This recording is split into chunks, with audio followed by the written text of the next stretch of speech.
un enseignement est passé. Il y a ceux-là qui n'ont jamais pensé, je ne sais pas,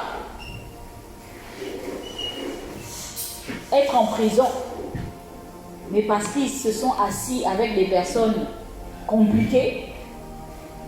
Moi, je me rappelle d'une collègue qui avait une éducation chrétienne, mais qui, à cause de sa proximité avec des mafieux, on va dire comme ça, ceux qui avaient une mentalité un peu ambiguë, ils se sont retrouvés à faire des choses compliquées.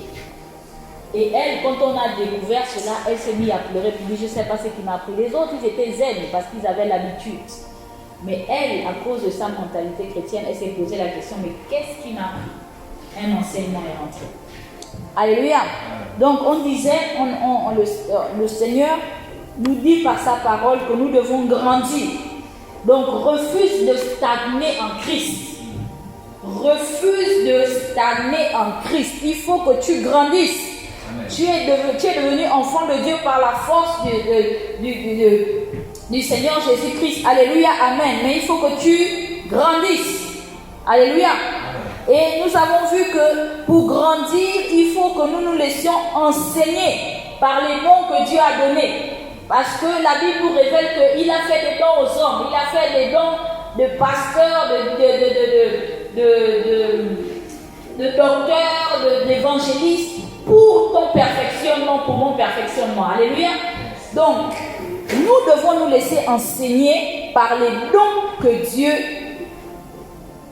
nous a donnés afin de remplacer les faux enseignements par les vrais enseignements. Parce que jusqu'à présent, nos têtes sont remplies des enseignements de nos familles. Nos têtes sont remplies des enseignements du village. Nos têtes sont remplies des enseignements des amis. Et il faut qu'il y ait un remplacement d'enseignements. Alléluia. Des faux enseignements doivent être remplacés par des vrais. Et nous avons vu qu'il est important pour nous de connaître Christ. Et quand on parle de la connaissance de Christ, on parle d'avoir une idée claire de qui est Jésus. Amen. Amen. Car il y a beaucoup de choses à apprendre sur Jésus-Christ. Et aujourd'hui, la foi de beaucoup défaille.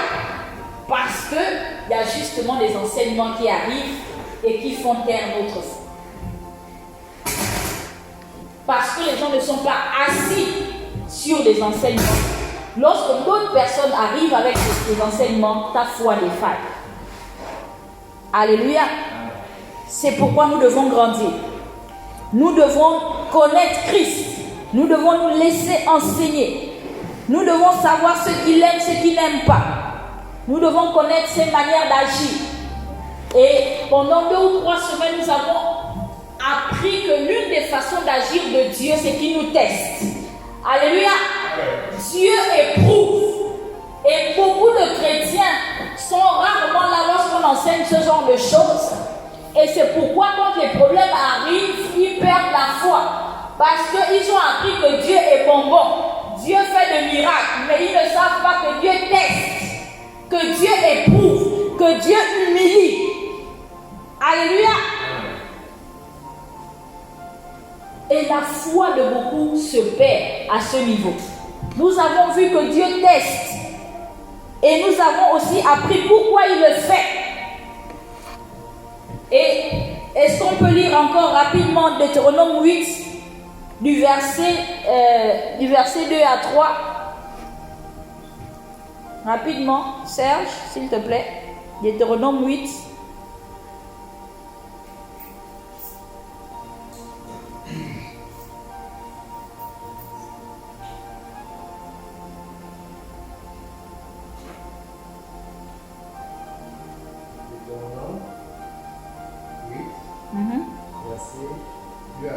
Yes. J'ai lu la parole de Dieu dans le livre de Deutéronome, chapitre 8, verset 2 à 3. Souviens-toi de tout le chemin que l'Éternel, ton Dieu, t'a fait faire pendant ces 4 années dans le désert, afin de t'humilier et de t'éprouver, pour savoir quelles étaient les dispositions de ton cœur et si tu garderais ou non ces commandements. Alléluia. Amen. On voit ici que c'est Dieu lui-même qui éprouve. C'est Dieu lui-même qui humilie. Et il a des objectifs lorsqu'il le fait. Alléluia. Son objectif, c'est de savoir quelles sont les dispositions de ton cœur. Est-ce que lorsqu'il va t'éprouver, tu vas toujours garder ses commandements? Et beaucoup de chrétiens échouent à ce niveau. Lorsque Dieu nous éprouve, on viole les commandements de Dieu. Lorsque Dieu nous éprouve, nos véritables motivations sortent. Alléluia. Amen. Avant l'épreuve, tu peux dire que tu es chrétien. Mais attends de voir l'épreuve et tu comprendras que finalement tu n'es pas chrétien. Tu n'es pas converti. Tu n'as pas confiance en Dieu. Tu es encore ton propre chef. Alléluia. Donc, Dieu éprouve. Dieu teste. Et Dieu peut te tester de différentes manières. Il peut te tester par la maladie, il peut te tester par on va dire comment? Par les afflictions. Il peut te tester par la perte de quelque chose. Est-ce que après la perte de cette chose-là, tu croiras encore? Est-ce que tu viendras encore à l'église? Est-ce que tu serviras encore? Les motivations des cœurs de l'homme sont révélées au travers des tests. Amen. Amen. Mais beaucoup perdent la foi à cause de ça. Beaucoup perdent la foi dans les tests de Dieu. Oh, depuis que je suis dans cette église, je ne trouve pas le travail.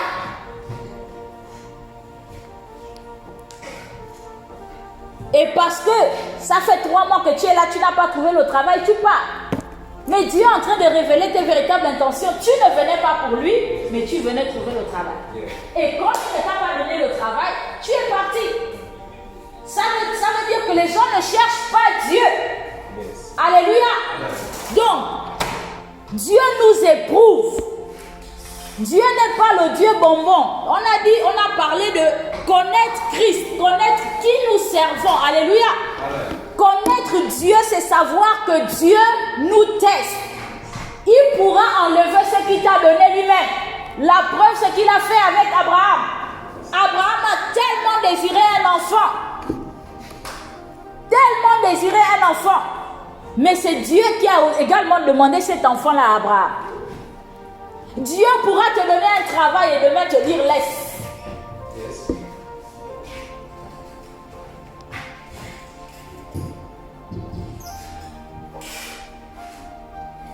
Mais tout ça, ce sera pour voir quelles sont les intentions de ton cœur. Dieu peut te donner un mariage et c'est le même Dieu qui rappelle son enfant, sa servante.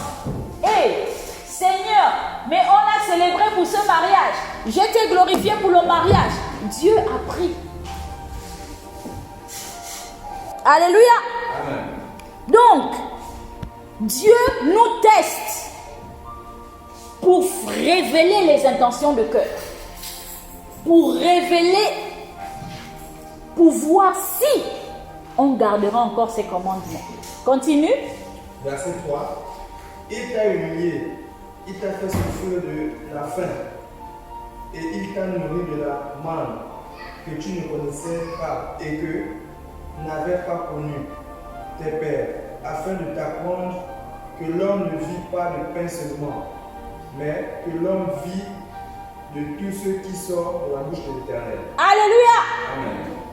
Derrière l'épreuve, il y a l'intention de Dieu, c'est de nous apprendre à dépendre de lui. Dieu va nous tester afin de révéler nos intentions.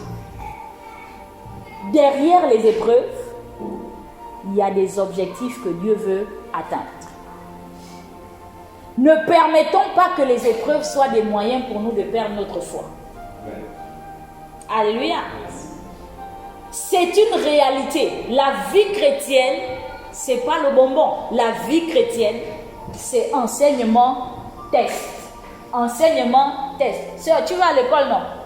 Tu es à l'université, non? Après, les enseignements ne viennent pas. Les devoirs, non?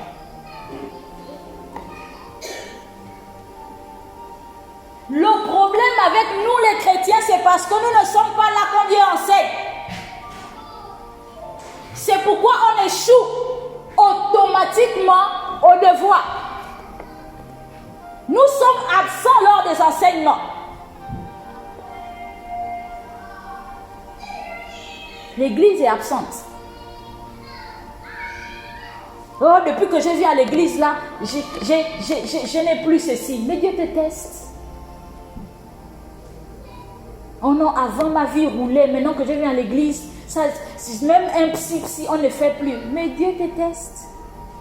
Pour voir si c'est le psy là, puisque tu vivais de psy là, maintenant Dieu veut voir si tu vis. Tu vas apprendre à compter sur lui. Amen. Donc, l'objectif des épreuves, c'est de mettre à l'épreuve l'authenticité et la sincérité de notre foi. L'authenticité et la sincérité de ta foi. Est-ce que tu es sincère lorsque tu suis Jésus? Est-ce que tu es sincère dans ta décision? Est-ce que ta foi est authentique? Est-ce que ta foi ne recherche pas quelque chose? Est-ce que derrière ton engagement, il n'y a pas quelque chose? Il n'y a que les épreuves qui peuvent révéler cela.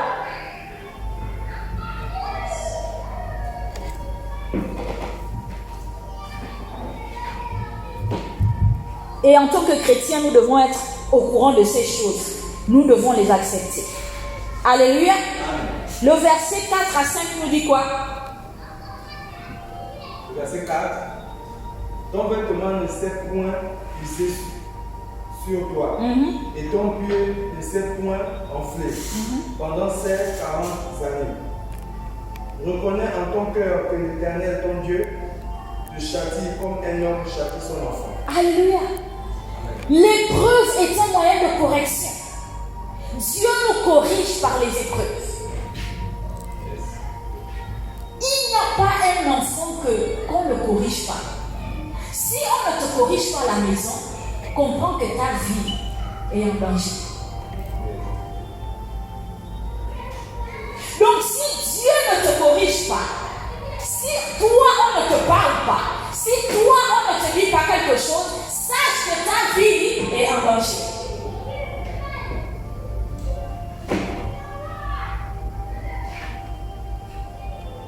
Alléluia. Dieu utilise les épreuves pour nous corriger. Il dit, je te corrige comme un enfant. Et même dans nos coutumes et traditions, on dit que lorsqu'une mère corrige son enfant, si toi qui n'es pas l'enfant de la maison, si tu es sage, viens t'asseoir et écoute ce qu'on est en train de dire à l'enfant. Parce que quand si tu es dans une maison, qu'on ne te corrige pas, c'est que les gens considèrent que tu n'es pas de cette maison. Donc si un enfant ne prend pas part à la correction, c'est que cet enfant-là court à sa perte. C'est un futur pourri gâté, comme on dit chez Alléluia. Donc les épreuves sont des moyens de correction. Tu peux marcher, courir et tu penses que toi tu es bien. Il faut qu'une épreuve arrive pour que Dieu te corrige, Dieu te redresse. Mais si tu n'es pas au courant de ça, ta rébellion va t'emmener à sortir du plan de Dieu. Que cela ne soit pas ton partage. Apprenons à connaître le Dieu que nous servons. Comment il agit, comment il fait pour être sage et pour demeurer dans son plan. Alléluia. Dieu utilise les épreuves. Par les épreuves, Dieu travaille notre caractère. Sans l'épreuve, tu ne peux pas être humble, tu ne peux pas devenir humble, tu ne peux pas être compatissant, tu ne peux même pas faire preuve de patience.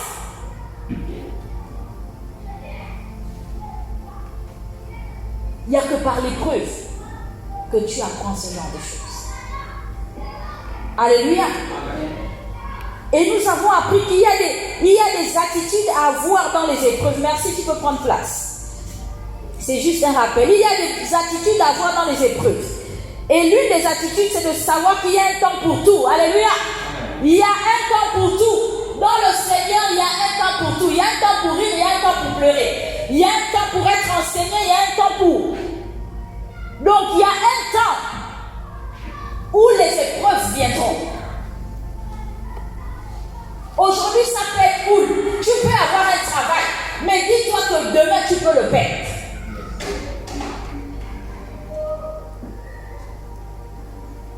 Tu peux être marié aujourd'hui, mais tu dois te dire que tu peux, l'éventualité de perdre ton conjoint est bien là, est bien présent. Est-ce que le jour où tu prendras le conjoint, tu ne serviras plus le Seigneur? Parce que ce sera une grande affliction. Il y a un temps pour tout. Alléluia. Donc, se mettre cela dans la tête fera en sorte que si un jour tu es surpris par quelque chose, tu comprendras que, ok, c'est normal, entre griffes. C'est une saison de la vie. Alléluia. Donc, nous devons savoir qu'il y a un temps pour tout. Et nous devons savoir que la vie est faite de saisons et que cela va passer. Il n'y a aucune saison qui dure éternellement. L'épreuve que tu vis ne durera pas. Alléluia. C'est pourquoi ne te décourage pas. C'est pourquoi ne prends pas les décisions fermes. Ne prends pas les décisions à la hâte. C'est une épreuve et ça va passer.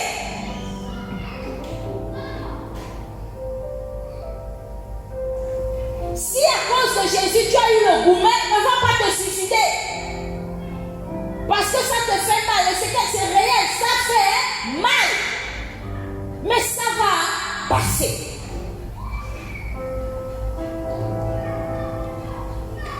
Donc face à l'épreuve, on doit se forger le mental en disant c'est juste un temps. C'est dur, mais ça va. Et l'épreuve, face à l'épreuve, nous devons pouvoir nous adapter. Alléluia. Quand c'est la saison de pluie, tu ne dis pas que je ne sors plus de chez moi parce qu'il y a la pluie. Tu cherches le parapluie, tu cherches les bottes, tu cherches ce que tu veux, même le sachet, tu peux même chercher. Parce qu'il ne faut pas que la pluie t'empêche de te déplacer. Tu ne vas quand même pas faire 9 mois à la maison. Donc face à l'épreuve, face à la perte de quelque chose, la bonne attitude à avoir, c'est de savoir qu'est-ce que je fais pour m'adapter à cette situation. Alors que je n'ai plus ça, alors que je ne vis plus là-bas, alors que, quelles sont les choses que je dois aménager, réaménager pour pouvoir supporter ce temps?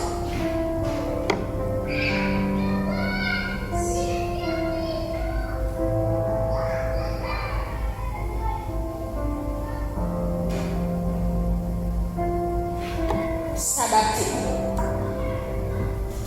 Et le plus important, c'est de courir vers Dieu. Dans l'épreuve est là pour nous rapprocher de Dieu. L'épreuve est là pour nous rapprocher de Dieu. C'est le temps où si tu veux ferme la porte, mais prie. Prie jusqu'à ce que tu n'en peux plus. Prie, cherche Dieu. Seigneur, qu'est-ce que tu veux m'apprendre dans cette situation? Qu'est-ce que je suis censé comprendre? Qu'est-ce que j'ai mal fait? Ou qu'est-ce que je n'ai pas fait? Mais tu dois chercher Dieu. Ne va pas loin de Dieu. Mais que l'épreuve te rapproche de Dieu. Ne commence pas à dire, à cause de ça, je ne pars pas à l'église. Il faut que je cherche ma vie. Non, cherche Dieu.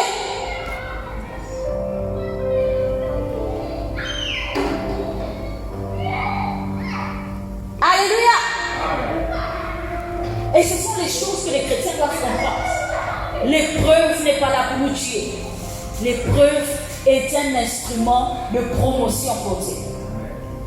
La preuve, c'est que dans le monde, quand tu finis les examens de fin d'année, Tu fais quoi? Tu vas en classe supérieure. C'est un instrument de promotion.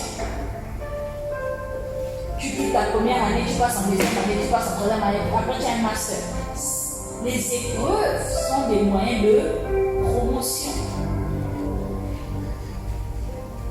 Alléluia. Donc nous devons avoir une bonne compréhension des épreuves pour éviter que les épreuves nous éloignent de Dieu, mais qu'elles nous rapprochent plutôt de Dieu. Alléluia. Et c'est ce que nous avons vu tous ces derniers temps. Chrétiens, il n'y a pas de vie chrétienne sans épreuve. Dieu va nous tester. Dieu va révéler nos intentions cachées. Tu crois que tu as fini avec l'orgueil, attends d'être testé. Et tu verras que tu es encore plein d'orgueil.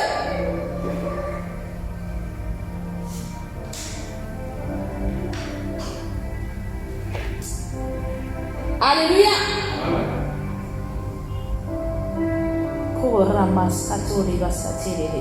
Nous parlons de maturité.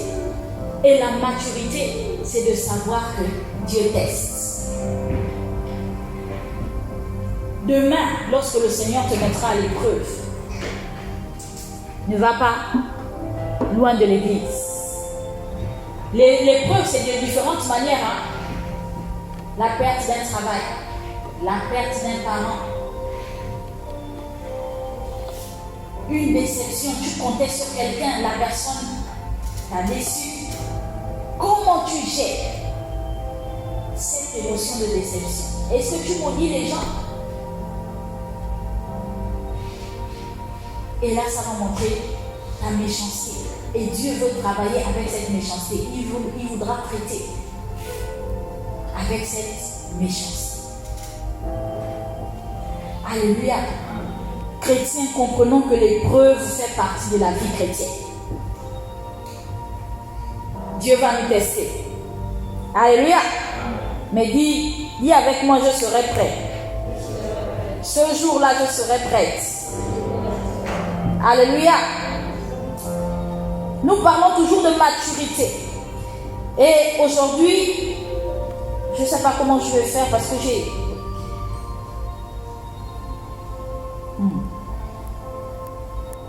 Lisons Matthieu 4, verset 4.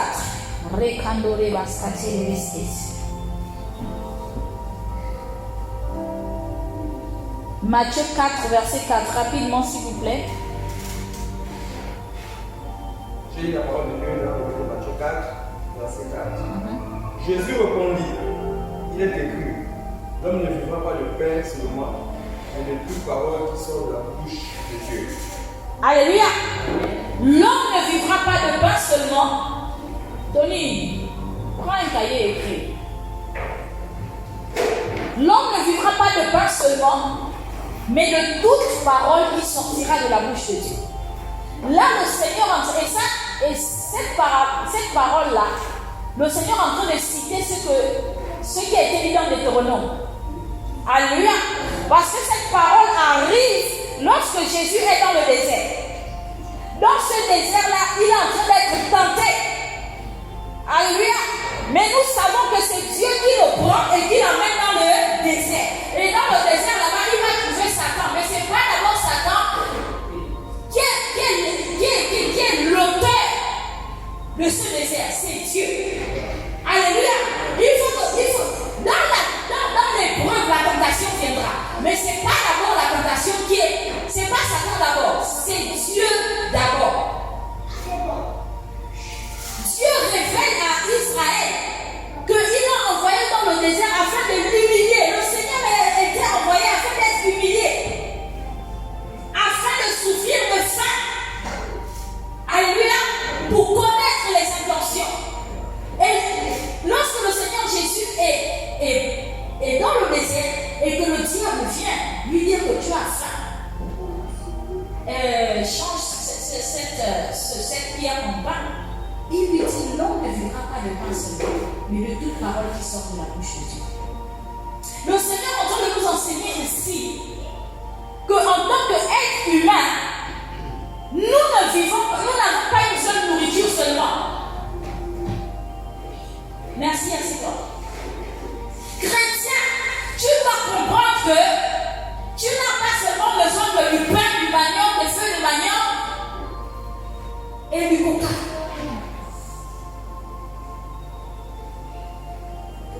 Alléluia.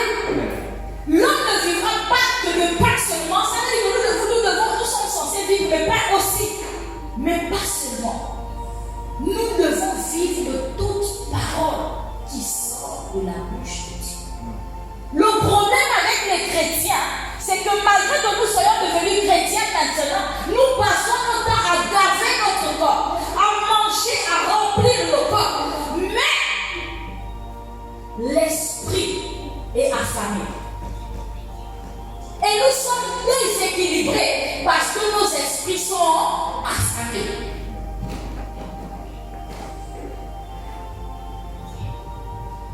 C'est pourquoi nous ne réussissons pas. Nous ne tenons pas devant les épreuves parce que nos esprits sont affamés. Il n'y a rien dans l'esprit. Lorsque nous ne mangeons pas, nous sommes déséquilibrés. Tu commences à avoir mal à la tête, tu es fatigué, tu manques de force, n'est-ce pas? Quand on a faim, si tu ne manges pas pendant un moment, tu sens que ton équilibre n'est plus là. Et qu'est-ce que tu vas faire? Tu vas rapidement manger, et dès que tu manges, tu te sens bien. Vrai ou vrai? Mais nous oublions que Dieu dit que nous vivons aussi de toutes paroles qui sont de la bouche de Dieu. Et quand on parle des paroles qui sortent de la bouche de Dieu, on parle d'enseignement. Qu'est-ce que Dieu te dit? Qu'est-ce que tu cherches de Dieu? Qu'est-ce que tu cherches à comprendre par rapport à Dieu? Qu'est-ce que tu as appris aujourd'hui? Qu'est-ce que tu as donné comme nourriture à ton esprit? Tu es allé à l'école toute la journée, n'est-ce pas? L'école t'a bombardé de leçons, n'est-ce pas? Mais est-ce que ça avait quelque chose à voir avec Dieu? Nous étions au travail. Pour ceux qui sont au travail, nous avons eu un flux d'informations. Est-ce que ça avait quelque chose à voir avec Dieu? Mais ce sont ces mêmes choses-là qui nous abattent. Ce sont ces mêmes choses-là qui nous fatiguent. Ce sont ces choses-là qui nous attristent. Lorsque tu es au travail et tu apprends qu'il y a un complot contre toi, ton esprit est abattu, mais tu fais comment pour résister dans cette période? Tu utilises quelle arme pour tenir? Tu n'as pas nourri ton esprit.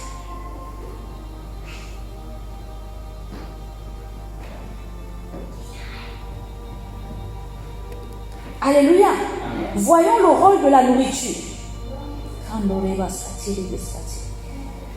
L'alimentation sert à la croissance. Celui qui ne mange pas ne grandit pas. Ça, c'est de façon naturelle. C'est pourquoi il y a des enfants qui ont des problèmes qui sont fléqués, qui ont des problèmes de croissance. Tu le vois sec, tu te demandes à quel âge? J'ai 10 ans. Mais son corps, c'est le corps d'un enfant de 3 ans. Pourquoi? Parce qu'il mange peut-être une fois tous les 2 jours. Une mauvaise alimentation ne te permet pas de bien manger, de bien grandir.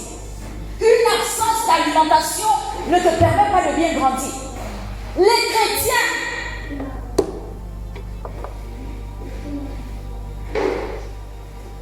sont secs spirituellement, sont coulous spirituellement, parce qu'il n'y a pas la nourriture spirituelle.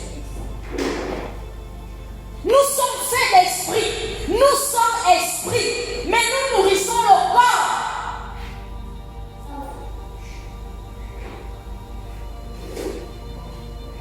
Nous nourrissons le corps.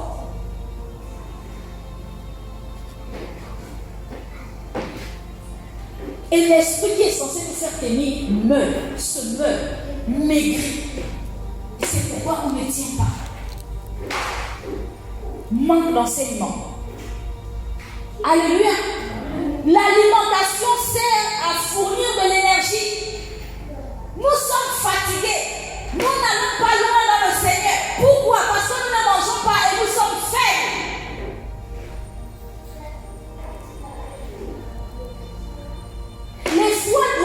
La foi des chrétiens est faible. Il y a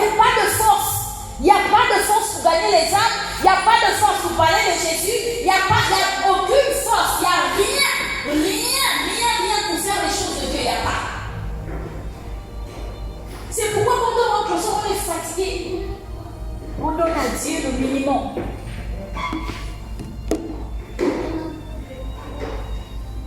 La nourriture sert à la cicatrisation. Ça, je ne savais pas. Le fait que tu manges permet à ton corps de bien cicatriser. Waouh! C'est pourquoi quand on se blesse, la blessure guérit vite. Parce que tu nourris la nourriture.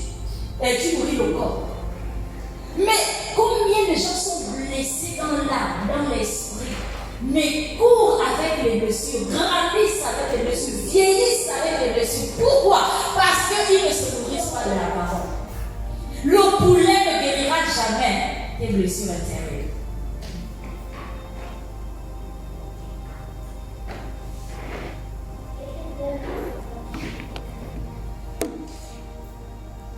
Il y a des gens, malgré qu'ils sont depuis un temps en Christ, il y a encore les problèmes de il y a 10 ans, il y a 15 ans. C'est parce que tu ne manges pas. Ton esprit ne cicatrise pas. Ton âme ne cicatrise pas. Le Seigneur s'appelle le bon berger qui restaure notre âme. Si tu n'es pas restauré jusqu'à présent, c'est parce que tu ne manges pas.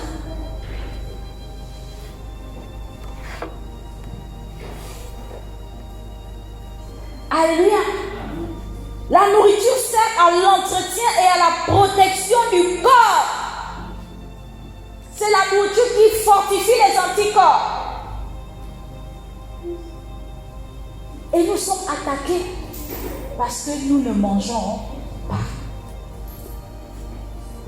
L'homme ne vivra pas de pain seulement. Chrétiens, arrêtons de nourrir seulement le corps. Et lorsqu'on parle du corps, on parle de tout ce qui a trait au corps. Nous courons, nous nous sacrifions pour le corps. Le travail que nous faisons, c'est pour le corps. C'est pour le manger et le boire. C'est pour se vêtir. L'école que nous allons, c'est pour le corps. Alléluia. Nous sommes prêts à consentir à des grands sacrifices pour le corps. Mais qu'est-ce que nous faisons pour l'esprit?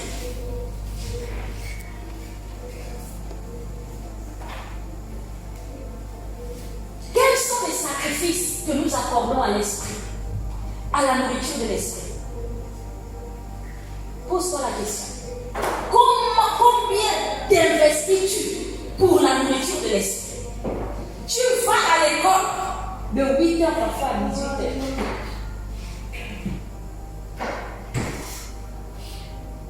L'église, c'est de 17h à 19h. Pour ça, là, tu n'as pas la force. Mais tu as la force de 8h à 18h.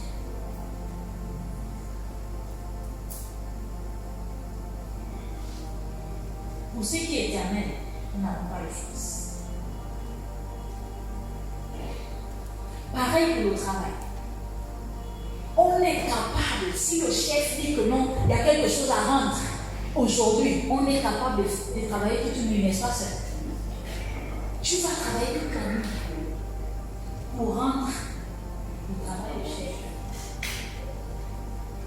Mais le jour où on demande ça pour le Seigneur, où est-ce qu'un jour, toi-même, tu as décidé, à cause de ta volonté de connaître Dieu, de passer une nuit de prière seul, pas la nuit de prière de l'église, toi-même, nuit de prière seul. Quel investissement, quels sont les sacrifices auxquels nous consentons pour nourrir notre esprit?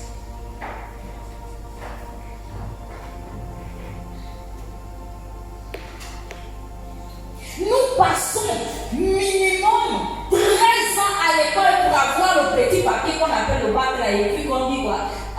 Qu'est-ce qui est écrit sur le bac? Si le papier du bac, c'est quoi le truc? Il y a un petit mot qui est écrit là. Ou quand nous-mêmes on a pris ça, on dit c'est tout. Donc tout ça pour ça, tout le stress, toute la souffrance, pour avoir juste la petite phrase là, avec admissible, ou je ne sais pas, avec liste de moyens. 13 ans. Et on ajoute encore dessus 4 ans. Ça c'est 13 ans si tu ne redoubles pas. Hein? Parce que moi j'ai redoublé 2 fois. Donc j'ai fait le lycée, j'ai fait 13 ans plus 2, ça fait 15 ans. 15 ans pour le lycée. Après tu arrives à l'université. Je devais faire 4 ans. J'ai fait pratiquement 8 ans. Donc j'ai passé 22 ans. Et ça, on n'a pas mis l'école primaire. Hein? Si, il y a l'école primaire. D'accord. Pratiquement 22 ans. Pour être aujourd'hui master 2 en gestion d'entreprise.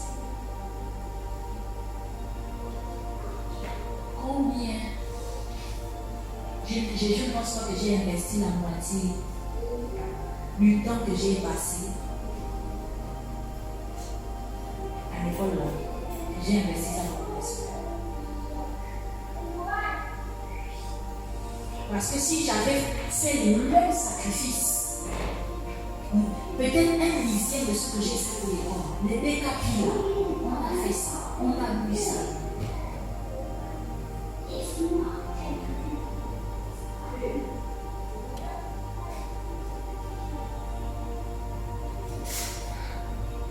L'homme ne vivra pas de pain seulement. Apprenons à nous investir pour le royaume. Apprenons à nous investir pour les choses spirituelles. Alléluia. C'est ça également la maturité. Un chrétien mature, c'est celui qui comprend qu'il doit s'investir pour le spirituel. Un chrétien mature, c'est celui qui comprend que tout ne tourne pas autour du matériel. La Bible demande d'investir pour ceux qui ne se corrompent pas, pour ceux qui amassez-vous les trésors dans les cieux, pas sur la terre.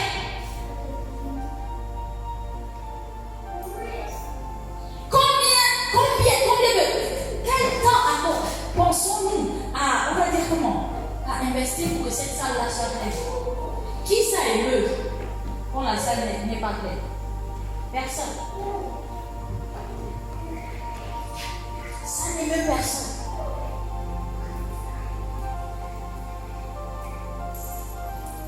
Tu as attiré qui pour venir ici là? Je sens. Qui tu portes dans ton cœur pour que la personne s'attache à Jésus? Pour qui tu investis? Quelles sont les œuvres que tu fais pour le spirituel? Parce que quand on parle du spirituel, on parle du fait que le royaume doit s'étendre. Que fais-tu pour étendre?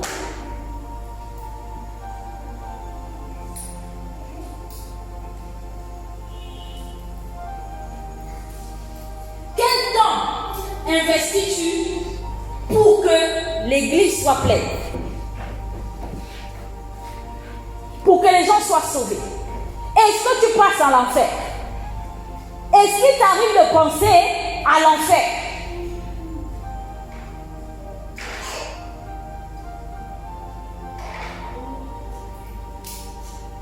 Nos sujets de prière se limitent à quoi? Jésus, donne-moi la promotion. Jésus, mes examens. Jésus, là, je ne fais qu'avancer. C'est ça, non? C'est ça ou c'est pas ça? C'est ça, mes sujets de prière. Seigneur, donne-moi la maison.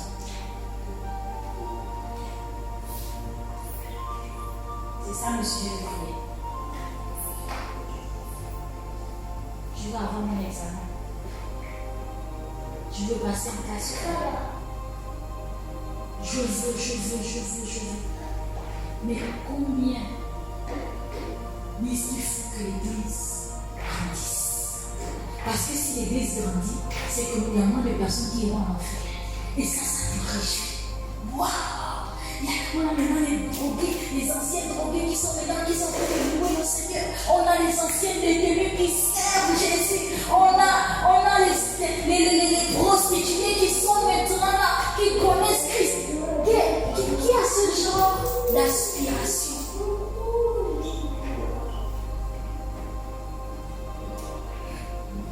Maturité spirituelle. Qui a ce genre d'aspiration? Qui recherche de telles choses?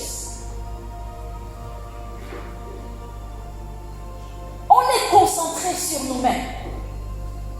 On est concentré sur nous-mêmes.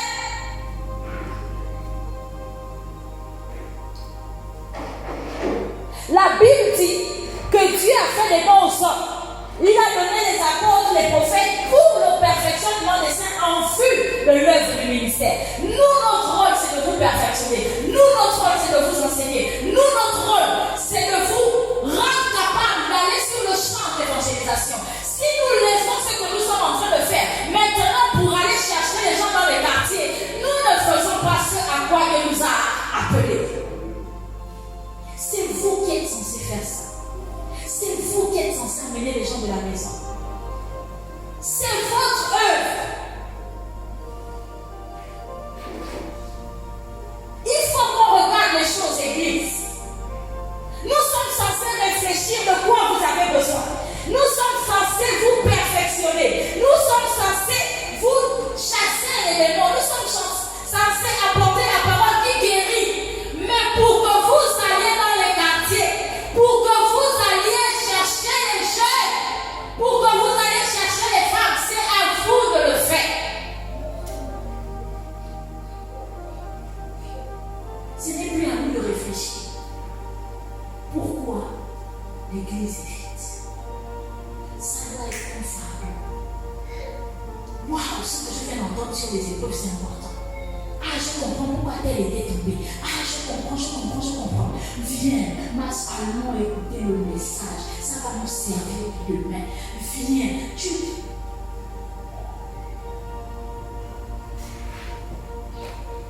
c'est votre responsabilité.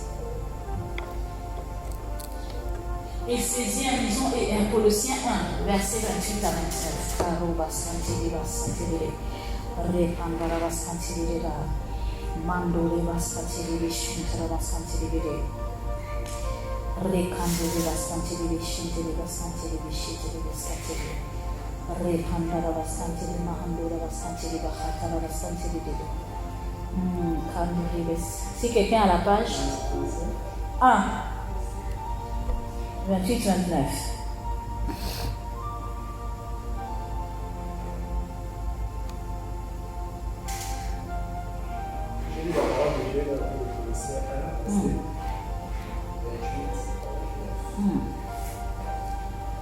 C'est lui que nous annonçons, exhortant tout homme et instruisant tout homme en toute sagesse, afin de présenter à Dieu tout homme devenu parfait en Christ. Verset 29. C'est à quoi je travaille, en combattant avec sa force qui agit puissamment en moi. Là, c'est l'apôtre Paul qui dit c'est quoi son rôle. Et son rôle, c'est de faire quoi? 28, verset 28.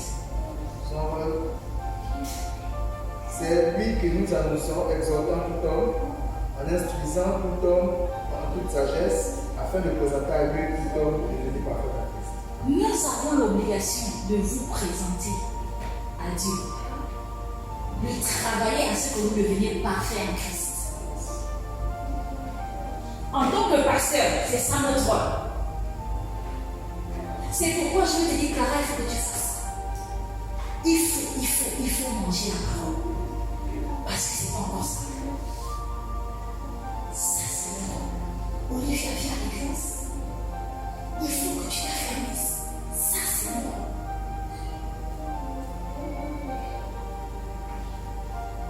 Et à chacun, parce qu'on doit vous présenter à Dieu.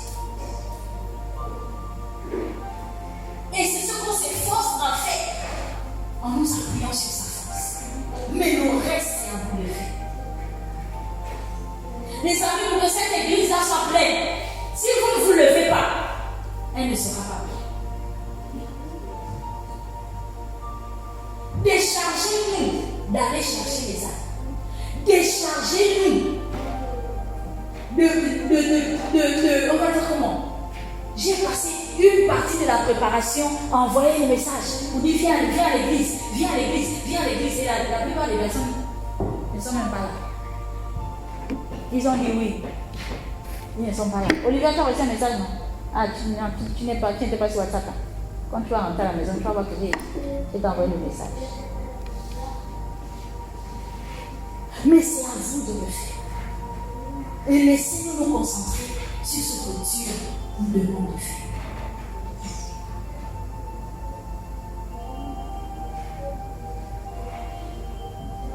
Investissez-vous pour les choses spirituelles.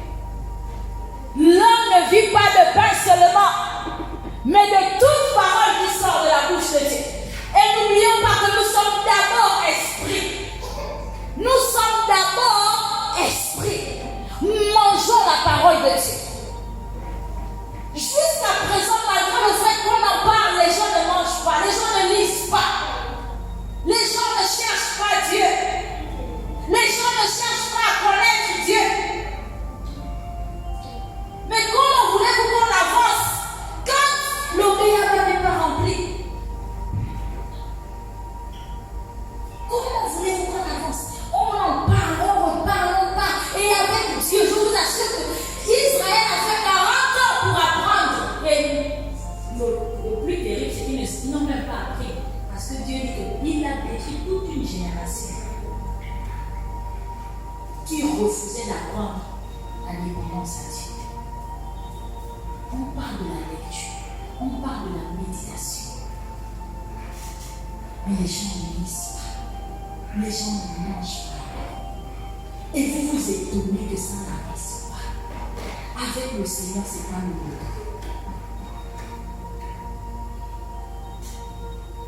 C'est pas le retour. Les amis,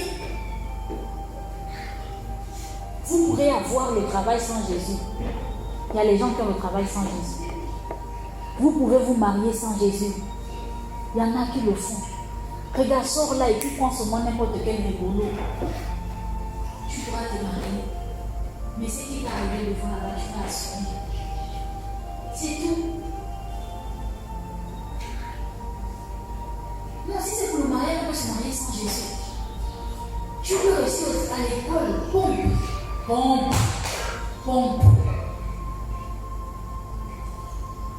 Chacun a ses méthodes pour réussir. Pompe. Nous tous là, on a connu Jésus après la pompe. Mais on a compris. Et on passe en classe. Il y avait un peu de connaissance et puis il y avait un peu de pompe.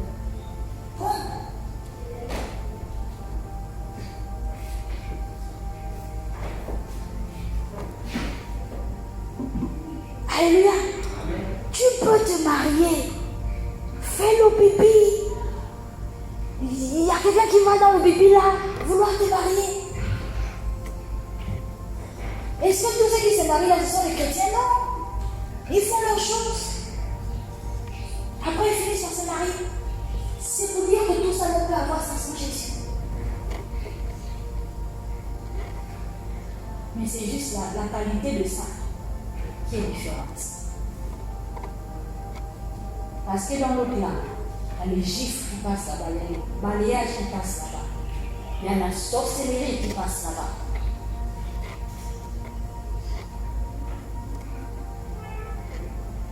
Alléluia. Mon exhortation, c'est de nous dire, recherchons les choses spirituelles. Et pour que ça vienne, il faut que vous mangez la parole de Dieu. Lis Colossiens à partir du verset Colossiens 1, verset, je pense 13. Attends,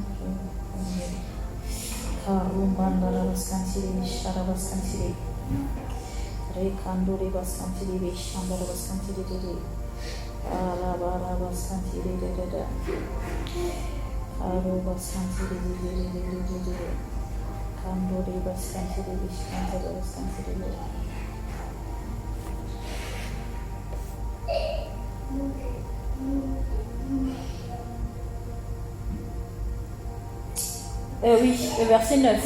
Si une autre personne, à part ça, je peux lire. Colossiens 1, verset 9. Colossiens 1, verset 9. C'est pour cela que nous aussi, depuis le jour où nous en avons été informés, nous ne cessons de